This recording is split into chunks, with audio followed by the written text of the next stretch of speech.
So coming up, I was raised in the church, as most African Americans are in the United States. And although I'm not a part of the church, I have mad respect for people who live their life in a respectful way, a clean way, not partaking in the debauchery of the world.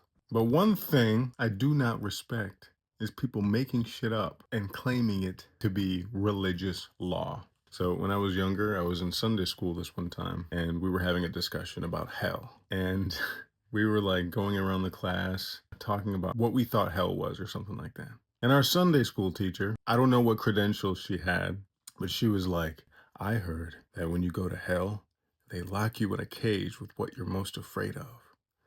And all of the kids were like, we were like, oh shit. And at that time I was thinking of all the shit I was afraid of. At that time I was like most afraid of like Chucky, Child's Play. So I was like, oh dang, that's crazy. I better be a good boy so I don't go to hell and get locked in a cage with Chucky. Thinking about that as an adult, I'm like, bitch, who the fuck told you that? Like, how, if that was true, how the fuck would you have known that? On your commute from work to home, do you pass by hell and peek in the window and see people locked in cages with shit? Do you know someone who went there, lived to tell the tale, and came back and told you, hey, stay out of there, nigga.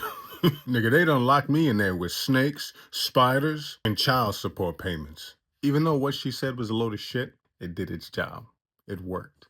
Me and all the rest of those kids in that class continued to discuss possibilities of what we'd be locked in a cage with, and we were good kids in church for the rest of however the fuck long we were in that class for. So even though she sat up in the house of God and lied to us, I guess some good came of it.